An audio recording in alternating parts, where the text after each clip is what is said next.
Welcome to the Confidence Through Health podcast. My name is Jerry Snyder. As a health, wellness, and sports performance coach, my goal each week is to bring you experts to help you take control of your health and build your self-confidence.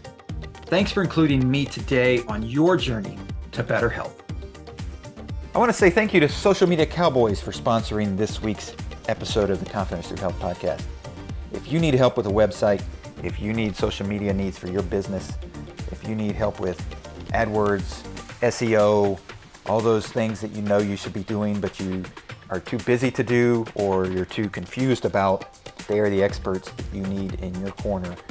If you're interested in launching a podcast, such as mine, they help me edit my podcast and do a fantastic job making sure that all of the technical side of it is handled and we launch a nice, neat, edited podcast episode each week. So I want to thank Social Media Cowboys for their continued sponsorship of the Confidence Through Health podcast. You can find them at socialmediacowboys.com, or you can find them as well with other sponsors at confidencethroughhealth.com. All right, so Chef Brian Lewis is joining us today. I want to thank you for being a guest on the Confidence Through Health podcast. Thank you for having me. It's a real honor. So one of the things that struck me as to like wanting to have you as a guest, there's a couple of different things that I think that you can help people with. But the nutrition side of like trying to be healthy, Sure. Trying to figure out how do I eat, and I mean, it's no surprise to anybody that obesity is rampant in our country right now and really across the globe. Sure. And so, but before we get into all that, like, one of the things that struck me in your bio is like at 13, you got yourself in the kitchen, and I've got to imagine as a 13-year-old boy that was not common amongst your peer group. Definitely not. Definitely not. It was actually a sideline. I was sidelined 13 into almost 14 from I had a knee injury or like a growth spurt where I couldn't play football anymore. Yeah. And I was very athletic as a kid, and I just tons of energy, and I wasn't like the most academically inclined. I needed to be up there and standing and moving in a sport, and it truly became my sport, both by way of my passion and the team orientation that I found within it. Yeah. And then, so at what point as you were looking at it and going like, okay, this is my career path, did you look at it and say, okay, well, I already love the fitness side of it, of life, right? Yeah. Like, when was it like, okay, nutrition is a key piece versus just becoming like, let's just feed people what they want, even though it's not healthy? I my own personal choices have been, I think, reflect how I cook, right? So yeah. I'm not, by any means I don't realize it, but I probably eat and have an extremely healthy lifestyle in comparison to, not judging or whatnot, but right. Like to many folks out there, especially in a business that there's plenty of available vices, and right. I bring that into the mix because vices and just really poor choices of eating, right? Oh yeah. And I've got myself a real sweet tooth with ice cream or whatever, but I mean, I'm sure this has been said time and time and time again, but balance for me has been truly, the overarching theme in a lot of ways. But I've always cooked in a very clean, delicate, elegant, and mindful way. Yeah. And I eat that way. I'm also someone that tends to eat. Probably my biggest weakness with eating a diet is that I maybe don't eat enough of that. I try to eat to augment or not necessarily augment, but to complement the physicality of like all of the, going to CrossFit or whatever, especially, I tend, when I'm doing yoga, I tend to eat even much healthier. A lot of, I went through a stage of like a lot of raw food and stuff like that. So, yeah. So that's like, you're taking your own personal, I've dug into this a lot over the last year, and I'm starting to put content out about finding your own purpose and passion and really making sure that is seen throughout what you do in your life. For sure. And so it sounds like that's what, like, that like, okay, I want to eat healthier, I want to exercise, I want to do these things. And And I looked at your menus and it looks like it's coming out in your food. Like your food doesn't look unhealthy, even though some of it might not be like considered like a health dish, No, but it looks appealing and healthy and vibrant, and that goes a long way. for sure. And I think, thank you, appreciate that. And it's, I think I'd be remiss in not mention the most important aspect of it all for me is the ingredient itself. Yeah, Whatever ingredient. I mean, I think we've all heard, oh, I went to Italy and I ate my way through Italy and I didn't gain a pound. right. And then I'm here and, GMO and, all these Yeah, potentially kind of, hazards along the way. And I'm no MD or anything of the sort, yeah, but there is a huge there's such truth to that. I've yeah, traveled a fair amount around the globe, and it is a different experience. I mean, not mind you, there's plenty now, thankfully, far more than ever that you can enjoy as a diner, and the choices for beautiful whole food. yeah. I don't mean Whole Foods, I just mean whole food and really wonderful ingredients from farmers markets, which is a huge part of what we do here at this one restaurant, The Cottage Yeah. in Westport. And I just think that type of lifestyle Mhm. that I have and that I share with, and I try to raise I have twin 10-year-old boys. I try to raise them the same way. And, just not having excess in your life as far as like, just a gluttonous style of dining or eating. I will enjoy the absolute best of whatever I can find, but in a obviously with moderation, Yeah, and like I said earlier, with balance. yeah, And I think finding really beautiful ingredients that speak to that.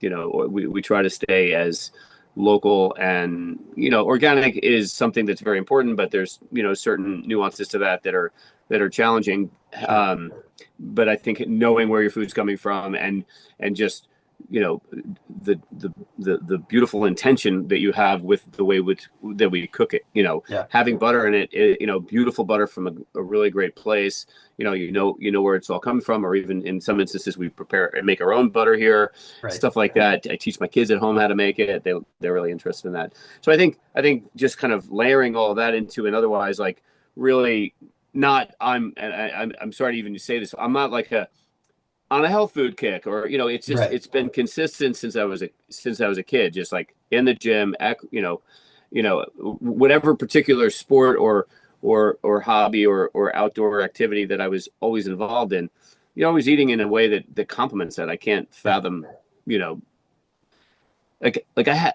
I'll still treat myself. I was at a Knicks game the other night and I had a burger like was sure. from this great guy, Drew Nipper, this amazing restaurateur. He had this stand there, and I was like, I'm gonna go for it. I'm gonna have this cheeseburger because it went Yeah, in Rome, and it was, it's balance is what I'm getting right, to. It was right. such a in allowing yourself that. It's Yeah, not every day. It's not all the time. So right, right. you know, Well, and so you hit on a couple of things there but I think the biggest piece is like the local, like, trying to find what's local, what's close to you, because, for sure. there's less pesticides, there's less preservatives put in things that they don't have to Hmm. ship it all the way across. And it's more likely like harvested at a more ripe, time, Absolutely, right? for sure, So the nutrients is probably denser and better for you and for all that sure. kind of thing. But that also then like has this side piece to it that well, if you're going to eat the stuff that's local, then you have to really follow the seasons of what's actually available. And it's funny you say that because I didn't even think of it, but that's because it's so intuitive to me. It's just in my like if I see a tomato on a menu right now, I truly can't even. I don't even want to go there. And I'm not Yeah, being obnoxious, I hope, but it just is like there's a mindfulness about seasonality that some things are kind of evergreen, if you, for want of a better sure. term. Like there's I'm not going to be a hypocrite and say, oh, that pineapple is all, because there's certain things that are just kind of in, they're just always around, and you're Yeah, not really having the opportunity to have the seasonality of them. right. you know and I'm but we certainly strive absolutely to be at our absolute best with regards to seasonality, with regards Right. to just again the provenance of where everything is from. Well, that's a great, like when I think about restaurants and it's like, okay, well, everybody's got their favorite chain that they've got, and they know they can walk in and, within reason of how it's cooked, it's going to be the same menu. It's going to come out the same way. It's going to taste the Yeah, no, same way. It's, right. you know, but then when you think about it and you go, wait a minute, but how well is that prepared and like fresh is it? How, like the nutrient density piece of it Right. versus that restaurant that's like, nope, we don't have that right now. We'll get it back in, in May or October or whenever it's back in season. That'll be back on the menu. For sure. And one of my restaurant concepts is a Japanese concept called OKO. Mhm. And I mean, that is a very, like with the fish in particular, the fish, there's so many cycles of, when the fish is fatty and Mhm. when it's harvested and when it's, there's so much attention spent there. And just the rhythms of the season in Yeah. Japan are just extraordinary. And, just for in many different ways. And, living a life where that's important to you and as in your career, and it's like they just cross over with your lifestyle, right? Yeah. Like and I try to share that with, I love that my boys are like really athletic. I'm not like Mr. Jock guy. I love Yeah. football. I coach their flag, Yeah. and it's a huge thing for me. But just being active is like Mhm. truly gives me with them. Like they had all their friends over yesterday, a bunch of friends over, and they were just running around in the yard. They love their Xbox, but I was like, Right. you know what? No, it's like get out there and seeing that, and they're all kids from the team, and it's so rewarding to me. And then I make all these really healthful snacks. They're Right. delicious, but they're not like it's also the absence of junk.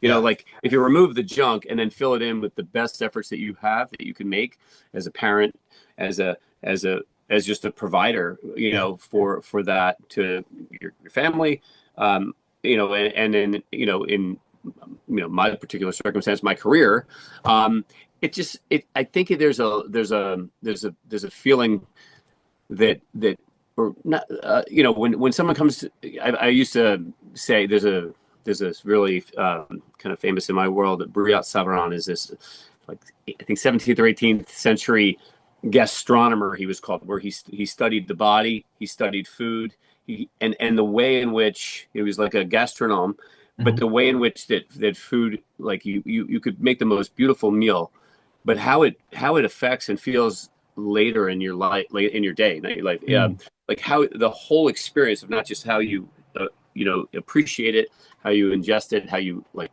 think it's just so beautiful and Right. felt great, and it doesn't have to be this you know raw an avocado dish, if you Yeah. know what I mean. Yeah. But just the thoughtfulness of like, what, I'm going to make sure that the experience for the for the guest or for the diner is thought through of like what that food will feel like for example, like blanching cauliflower, like so it's not that really heavy gassy Right. afterwards. That's a very simple technique of like so that it just feels good when you eat it, and um or just like preparing garlic in a certain way and onions in a certain way, that how it assimilates into your body, Yeah. just from the way it makes you feel, throughout the day, Yeah.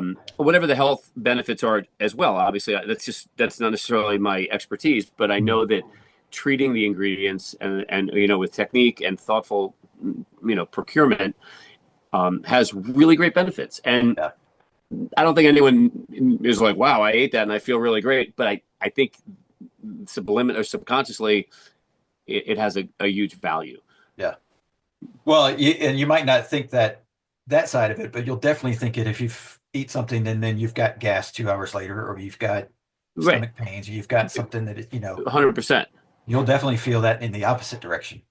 And it's not, yeah, for sure. And it's not even like a medicinal, but there Right. can be, you know what I mean? Yeah. Meaning my intention, I'm a chef and I'm cooking really beautiful food that, and but I really think through all of those things. I'm like, well, let's actually go through this step. Yeah.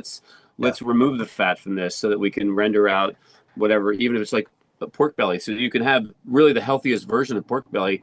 And things like I don't do anything with nitrates, or MSG or any of that. Like I don't eat that way. I can't eat that way. It Yeah. doesn't agree with me. So subsequently, I don't ever cook that way. Right. Even if I'm curing things, I try. There's which I cure and do a lot of, like, fermentations and things like that. Mhm. But it can be done in a very super and organic, or a very, very natural way. Right. You just have to take the time to figure out the ways through. Right. And so for that person who is, and we touched on this a little bit before we started recording about how one way to change the health of the nation is to get people eating in their kitchen more, Yeah, right? And preparing their own food. And that can be a scary thing, yeah, like especially if you've never really done it and you have visions of it's got to look this way or taste this way or sure, sure, because that's what it does in the restaurant. And so that's one side of like, okay, we got to put that aside and say, okay, it's going to be what it's going to be. But understanding it, you've sort of touched on this a little bit about like organic has its place, but if we can't afford it, right. get what we can afford that's less junk food than junk food. That's right. Yes, 100%. And just, I'd rather work with a few ingredients that matter and have a really great impact from a health standpoint, Mhm. that are cost effective, that are accessible, and that are delicious and Yeah. easy to work with, right? Whether it's a squash, in the winter, a butternut squash, or what have you, or Brussels sprouts, or and do many different things with them, and you don't Mhm. have to buy 20 different varieties of things, and just choosing what's delicious, and not be afraid to make mistakes cooking. That's Right. very important to me when Right. I teach people about cooking. Is like, being super organized, being super, it's not like the most, for some people love it as a hobby. Some Yeah. people it's a chore, and I Right. get it. It's a lot. You Yeah. work all day, you're home, some people are trying to find, the resources to, afford the best healthy food for their Right. children. Yep. Um, and not going to fast food, which Yeah. is all those things, fast Yeah. and it's food Right. ish, Right. ish, Yeah. Ish. right. So, avoiding. I mean, I think avoidance and removing the junk. That's the first part, right? Yeah. And just getting a cutting board, putting it down there, and be like, all right, what can I make? Super simple. There's lots of resources obviously out there to teach people how to cook online, and Sure. cookbooks. But I'm gonna make a stew. I'm gonna do butternut squash and lentils and red Swiss chard, and add some curry and some really good, that's, some onion. And like, that's a stew. And then if I want to go protein, I can add chicken, or Right. that's obviously coming from a professional chef or cook or whatever. But that approach, is, and then, how I like to just suggest, like, choose some, like, my girlfriend's awesome with cooking. She Yeah. she comes from an Italian family, and you go to her home and they have like the most amazing food. Yeah. But it's not the healthy, it's not Right. unhealthy, and they're all in really good shape and everything like that. But so that it's just how they choose to eat and the moderation and whatnot. Right. But she'll choose her style of cooking, and she'll do these one pot wonders, as we call them, right? Yeah. And they're fantastic. But you stick with what you do, and that's my suggestion for people: is find one thing Yeah. that really feels good, make it a few times till you get sick of it, and then come up with some variations. Not sick of Yeah. it, but like till you get, you want No. to change Yeah. it up. Yeah. But gain confidence, right? And Right. I do that in my physical fitness. I do the things that I'm really good at, and Yep. then I work on the things, of course, that I need to work on, right? Yeah. But Yeah. you gotta have some reward about it. You Yeah. can't be like a constant, oh, I gotta make that. This is so hard to make, and I don't want to do Yeah. this. Don't do it. Do something that's pleasurable. Right. That is accessible, pleasurable, and isn't this massive weight on you. Yeah. Yeah. And I started cooking. I guess I mean a little bit in high school, but then of course you get to college and it's like, okay, well you're on Yeah. your own, and Yeah. and it's funny because my when I met my wife, um, she sort of joked because she was like, I eat cereal for dinner every day. I'm like, no, no, no, no, we're not doing that. I'll cook Right. for you, I'll teach. And so she's like, you're a better cook than I am, and it's sort of just like the roles are sort of reversed of what's traditional thought of, Sure. and so she asked me like, how did you learn to do this? And I was like, basically, I sort of did what you just described is like, I grabbed a bunch of stuff that I thought would be good. I Yeah. tried it. But one thing I did, that like I don't necessarily suggest it to everybody because it doesn't always work out, but like whether it was good or bad, I ate it. There you go. Right. And so like if it was bad, I ate it to make sure I was like, don't do that again. Right. Yeah. Right. Yeah. Like, so and you then you sort of learn like, for your own tastes, what seasonings can go with what foods and then it becomes easy. And now she like it's funny because if we'll be in a rush, we'll put something together and I'm like, I'll just throw a couple seasonings in and she's like, how do you know that goes together? I'm like, it's just what I've You always do. done. Yeah. I just do. Yeah. Yeah. Yeah. You I, Um, I love that. And I find myself with my boys having dinner, and last night we just had these like really good ramen, this great shop. We got some dry ramen noodles, and I made this ramen with this buddy of mine that has this great, who I've recently gotten to know. It's called Senor Lechuga, this hot sauce company, and mhm. everything is so well done. It's like super beautiful ingredients, incredibly well curated, beautifully curated, and Yeah. the whole packaging is amazing. And he left this little spice mix for us, this like dry rub, and we have the noodles, and I'm like a little bit of like just like a traditional like cooking down a little bit, like kids like buttered pasta, right? Yeah. I'm like, all right, we're gonna take this up a notch. I'm gonna put like a little bit of butter, a little bit of like really good organic, uh, organic shoyu, soy Hmm. sauce, Yeah. like a wood oak aged barrel soy sauce, that just a touch of that. It's really awesome toasted sesame seeds Hmm. with fried garlic called gamasho, and then his and we're all just like put all these seasonings, and I'm like, guys, have at it. Yeah. Start. I gave him the buttered noodles, right? Because Yeah. that's what kids. I gotta get them to eat, but Yeah. it's like really a simple something, and then we have some like steamed broccoli on the side and stuff like that. But the point is, I gave them all the options to season it up, and by Yeah. the time they were done, they were exploring like the heat, the sweet, the Mhm. salty, all of these amazing flavors on their own.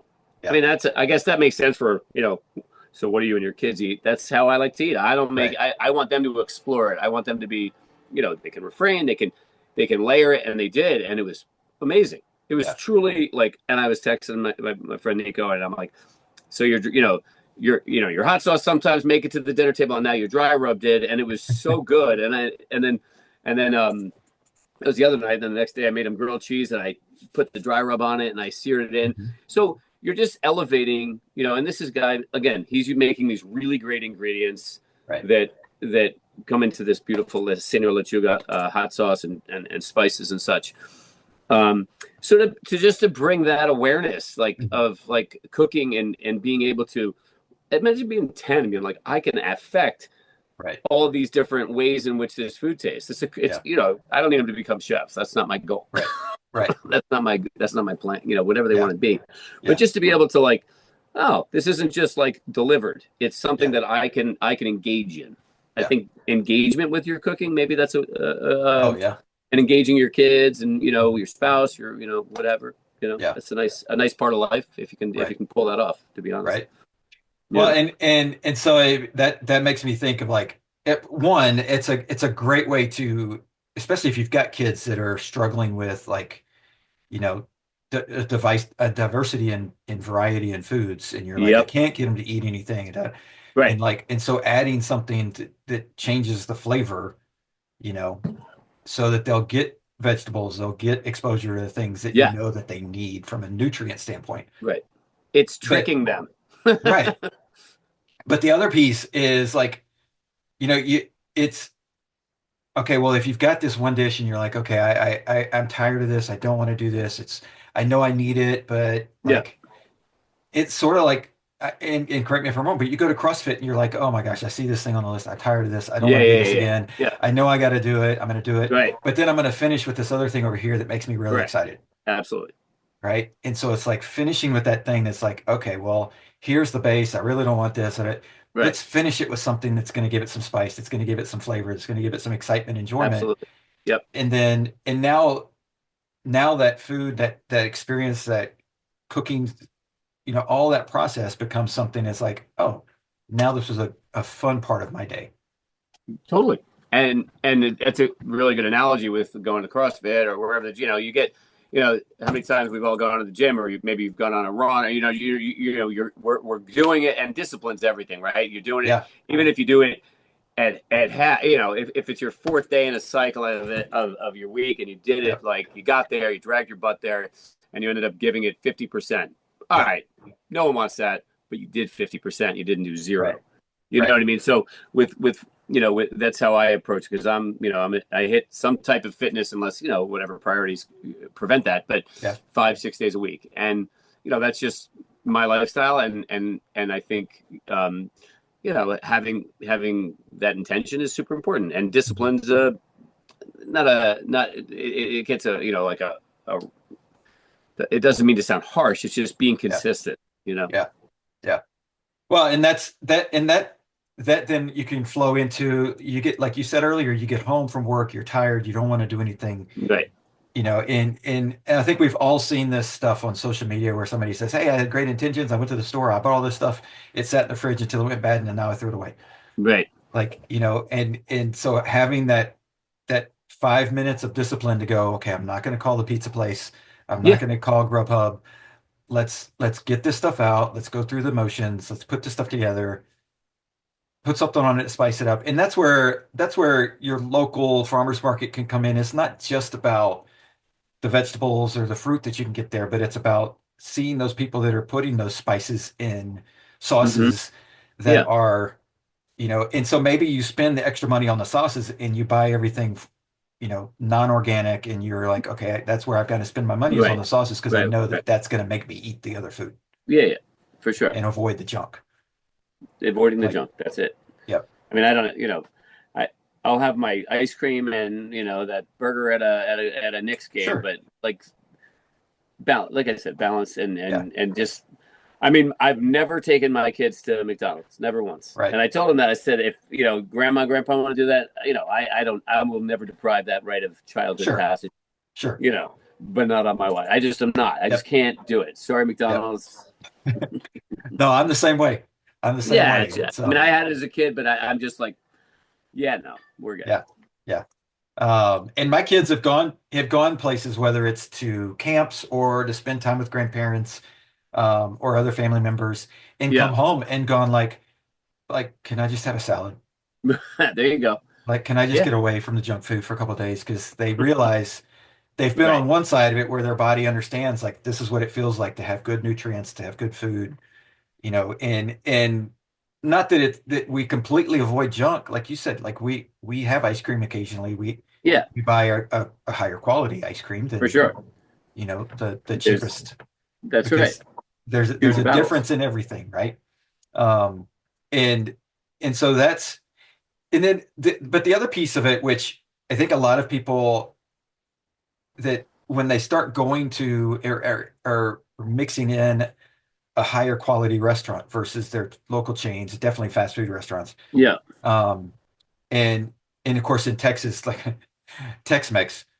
I automatically, whenever I talk to somebody about Tex-Mex and they're like, "What do I do when I go to eat there?" I'm like, you ask for them to put half of the food in a to-go box before it ever comes to the table, because crazy, the portion size is way too big. Crazy. And so, but undoubtedly, like for somebody that's not been to a higher quality restaurant, usually the response is, they didn't give me any food. Like, the portion size is so small. But that's actually what it's supposed to be, right? Like, yeah, I mean, portions and, the perception and, blah, blah, blah, that's a, fine line between, for sure. And you touched on something about like how you feel, right? One of the greater, cliches to, but I'll throw it out there, that whole "you are what you eat." I mean, it is so true that how I feel after, like, I'm not gluten free at all or anything like that, but I just don't eat a lot of that. I cook it. I cook beautiful pop. We make beautiful pasta, bread, all that stuff. I just don't particularly like. I know how my metabolism is. I like to stay lean. I like to stay, I don't like to walk upstairs. I know I'm not trying to sound macho, but I like to run upstairs, and I don't let anything weigh me down. That's just the way I am. Like, I have tremendous energy, and things that slow that energy down are not welcome for me. I'm not saying pasta necessarily. I'm saying because of course that gives you energy, right? Sure. But certain ways in which I know that I eat and it feel really good, like I just stay with that. And Yeah. it's that whole, like I say, you are what you eat. If I go and I have like, I love really good Mexican food. Sure. Like amazing tacos, and it can be super delicious for you. Oh yeah. They're at the right place. Mhm. Japanese food for me is probably my favorite, and I truly believe it's like the most healthy and satisfying way in which I feel Yeah. afterwards. And Yeah. in this style of the way that we prepare our sushi and just all of the other ingredients in the restaurants and dishes. Yeah, I find that to be the most Japanese cooking, and for whatever that's worth, right? Like in the spirit of delving into different cultures, spices from India, and there's just a lot of different global exploration with cooking Yeah. that I think for someone that's looking to up their game and like just be more intentional in the way they eat and nourish themselves.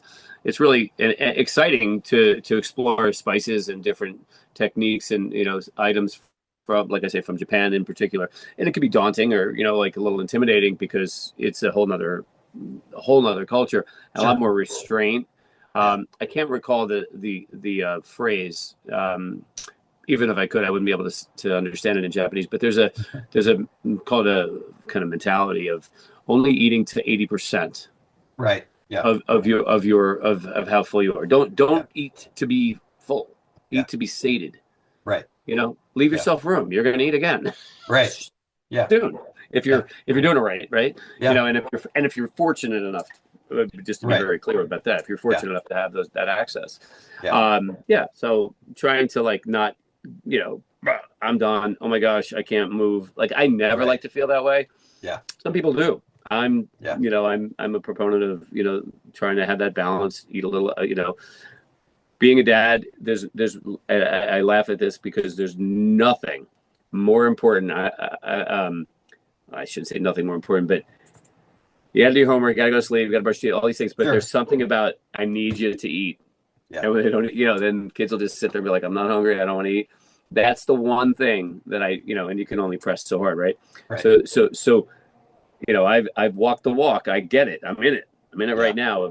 And there's that relationship with food that I'm realizing I'm a hand for my kids and what their relationship with food is, right? Yeah. Essentially, and Yeah. how I prepare it, and how I give them the autonomy in a sense on Yeah. on eating, and then but when they don't eat and want to go to school with no food or go to Yeah. bed hungry, I'm like, no, no, no, no. Yeah. This doesn't make sense to me. Like Yeah. primal, on a primal level, Yeah. I'm responsible for this more than anything, and Yeah. I carry that with me. Like this Yeah. is super important. So I try to, I've made plenty of mistakes, trust me, but I try not to force it in a sense, and I'm trying to, especially as they get older, they're almost 11. Yeah. Try to really have them part, like it was a huge success of having them part of that process Right. at dinner of, oh, I'm owning this. Dad's not telling me how to do it. He's giving me options on how to do it. And Right. then that can hopefully, be part of the building blocks for them. Right. Well, and that's what you bring up is one of the key, I think, new thoughts about like the generational obesity issue Mm-hmm. is that, it's yes, there's genes that do certain things, and Yeah, yeah. you're 6'4" because your genes are that way. You're 5'3" because your genes take. Right. But the obesity side of it is more of a, like you're talking about, learned eating habits, Yes. right? You learn how to eat a certain way. You learn what to eat. Right. And basically because that's what's prepared and what's given to you Yeah, in the junkier that food is, the more that habit takes hold and for sure. moves forward. And so that's a huge piece, I think, for parents to understand, is that like if you're wanting to break that cycle of, your grandparents were obese, parents were obese, I'm obese, and now my kids Yeah. are Right. like, it's the food in the kitchen more than it is, the genes, Yeah. in the And the habit behavior stacking. right. The habits. Exactly. Behavior habits. Yeah. Yeah. And also would imagine just comfort level. If that's just like a comfortable Mm. feel, and there isn't an attention um, paid to the negative health Right. outcome of obesity, because it's by no means is obesity, because so many times it's like this pejorative because of the potential perception of the way someone looks. That's Sure. not it at all. It's Yeah. from my lens, right? Yeah. And I'm sure I would imagine yours as well. It's what is going on in your hypertension, blood pressures, Right. diabetes, all that comes with that. So, Yep. Yep. Yeah. It's all the internal issues that right, that are going on that you can't see, right. but that are 100% correlated with an overweight issue, you Yeah. know. And if you, pair that with sedentary lifestyle and not Right. having activity, and, Right. there you are. Right.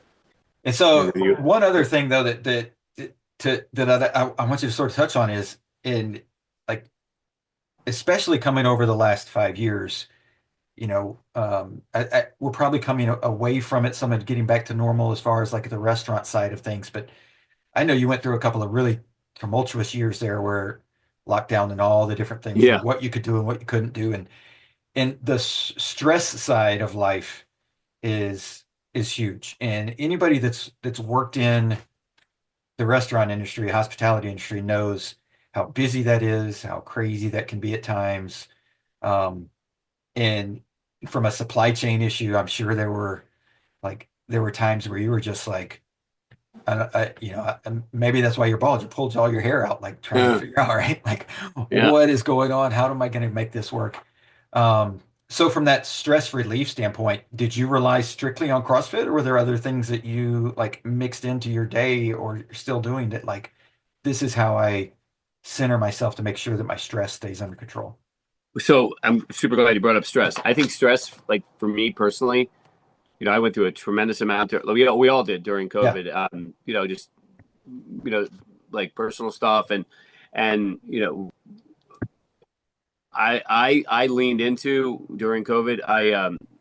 I'm not a big drinker, but I can drink, right? mhm, I have like plenty of like people that are sober in my life, and I right, support them tremendously. It's a huge part of my life as a um, non-sober person that supports sobriety, but yeah, in a very big way.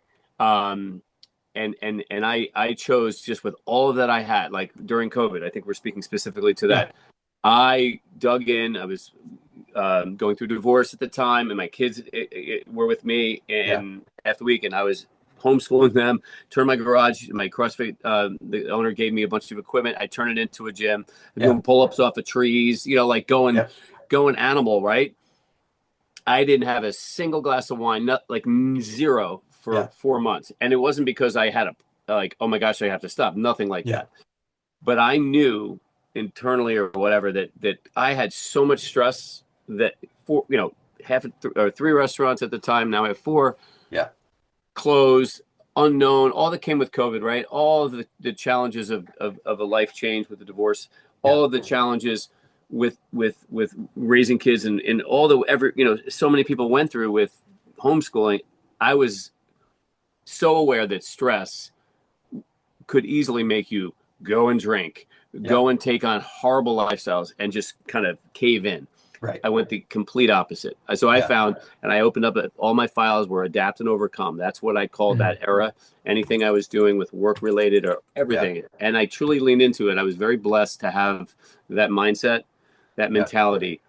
And because the stress was enormous yeah, on all those levels, right? So I found that through my own, all of these different physical, like, because that's a very big vehicle and outlet for me, is whether it's CrossFit or running or yoga. yeah, Yoga. I was very big into yoga for quite a long time. Um, and that's helped me a lot. Versus the traditional just go to the gym, which I'll do, but it's really the engagement of like high level performing as best as I can, yeah, staying healthy and uninjured, right, and being able to have that discipline. yeah, But again, I can't express enough. For me, refraining from, like, we had the option, refraining from, I just chose not to drink, yeah, or anything for that matter, right? Like, not that I do anything. You get my point. yeah, yeah, I yeah, was just like, during COVID, I remember being so against, and I don't want to, this isn't a criticism of others. Sure. When we were allowed to, we one of the restaurants stayed open and we did extremely well, both in terms of the business as well as being able to give back to the community and feed people in hospitals and feed my staff of 70 at the time. Did really wonderful things with the revenue that we were able to create. Yeah. And I remember there was in Connecticut, they were like, oh, you can now serve alcohol. You can serve, people can pick up prepared cocktails. Again, I'm not criticizing others. This is just and I could have made money on that. And I was like, you know what? I have, again, plenty of people in my life who have gone through hell and back and they're sober, and I support them. And I'm a big fan of that, a big proponent of that. I was like, I am not contributing. Here, take this to your home dinner table in the middle of COVID, where things are probably potentially extraordinarily, I'm sure there's homes that were absolutely the best they've ever been, and they bonded. They had great, beautiful stories. I had an enormously beautiful, just the most beautiful time with my children. Yeah. And through it all. Yeah. But I wasn't home drinking at night. And again, I say this hopefully safely, not ever like judging or criticizing anyone, because that's not my point. I was just very grateful that I could keep stress naturally managed, because and let it come in and let it go out and handle it and seek therapy or whatever you need to do. Right. But a bottle isn't going to do it. Right. 2 or 3 cocktails at dinner isn't a panacea for that. And it's just, I bought my boys and taught them how to ride bikes. Second week they were 6 years old of COVID, and we tacked 20 miles a week. It's all we did. Homework got tough, boom, out the door. So stress was there. Right. And I think it would probably be the number one reason for any health. I had a bad back at the time. Yeah. And dealing with those things and leaning and finding solutions in a really healthy way through physical activity, through wonderful times with my kids, and not bringing in the bad stuff. Right. Back was healed. You ever read? My back was healed. Ever read Healing Back Pain by Sarnos? Yeah. Yep. That was that was my go-to, right? Yeah. And just truly just like, planting a garden with the boys and riding bikes and just finding ways, because stress is the most dangerous thing that I can, put my, that you can probably prevent is maybe the better way to say it. That does tremendous harm to you without knowing it. Yeah. No, I agree. And that's, and I think that's a big piece of the whole conversation we had, is like understanding what your body's trying to tell you. Yep. Right. Your body's trying to tell you, I need to work out. Your body's trying to tell you, I need to eat healthier. Your body's trying to tell you, I need to find a way away from stress. And it's possible to do all those things. And if you're aware, of what it is that you need to avoid, absolutely, and what to add back in that's going to be beneficial. I was in the best shape of I feel really great now, but I was probably in the best mental and physical by the time I got through it. And I'm not saying, but it was we brought up you brought up COVID and all that came with it. So that was and that was a time where I had was just in the emergency room for my 3rd time with my back, and it's been knock wood really great since. And I truly believe that book about how your ailment's there, but it doesn't go away because you're incapable of it because of the stress. It's kind of holding on. I'm obviously paraphrasing, holding on to it. So when you can find your way through it, it's a blessing, and it's not easy, because when you're sitting there saying, "Oh, it's just stress. It's just in your mind," you're stress. We don't know how much stress is really causing, what harm it's causing, and where it's right. It's kind of a quiet thing, right? Yeah. But anyhow, finding lifestyle options and ways in which you can live your life in a nice balance is what I've chosen. I've been lucky to find. Not to mention running a restaurant company, which is super easy. I can imagine. Super easy. But I've got amazing people that work with me, I work with. So I'm fortunate there. Yeah. But like you said, one of the, I think, is the key things is for people to have those outlets, right? And not to Hmm. get so tunneled into, and I mean, correct me if I'm wrong, but I imagine this happens to you if you're like, okay, a new menu, I want to create something different, Hmm. and I can't quite get this dish right. Like Hmm. you can spend hours and hours and hours trying to figure it out and redoing it. Yeah. Or you can say, okay, take a break, go do CrossFit, go do something else, Yeah. Yeah. go engage my brain, relieve the stress, get away from it, and Yeah. come back to it. And all of a sudden you've got new insights, right? 100%. I'm fortunate.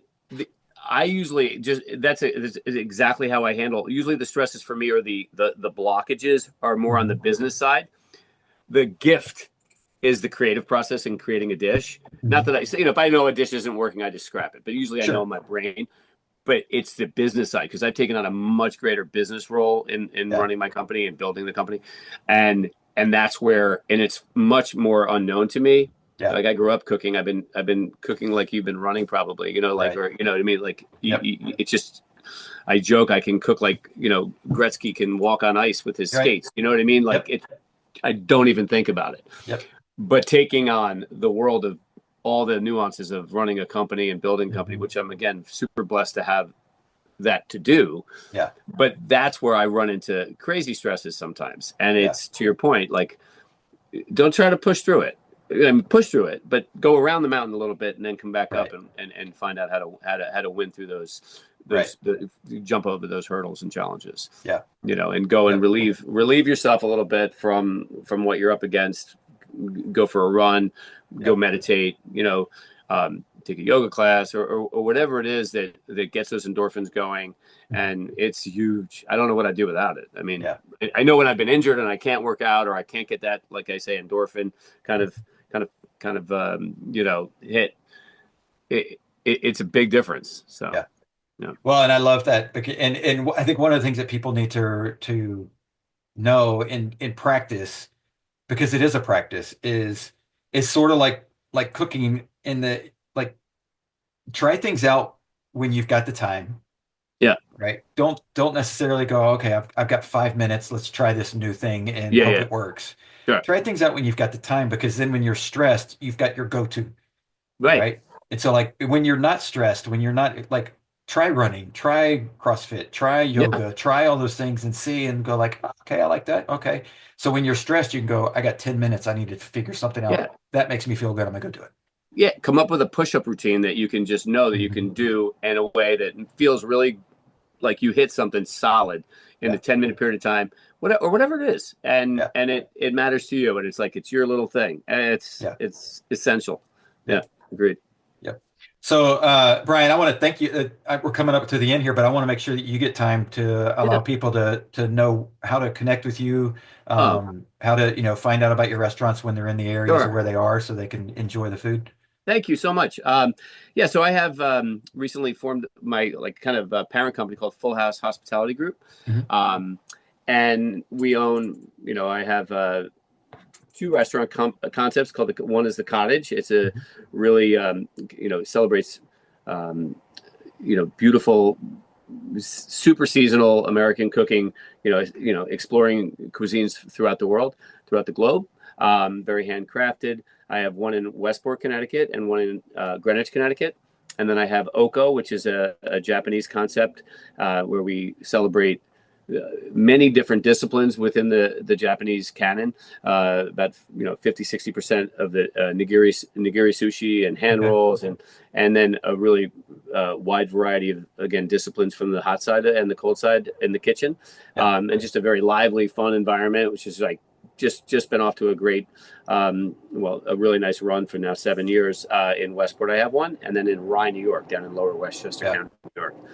And Okay. that's what we have for now. And we have other things, planned for down the line. But it's just been wonderful. And I Yeah. opened the fourth one just toward the end of COVID, believe it or not.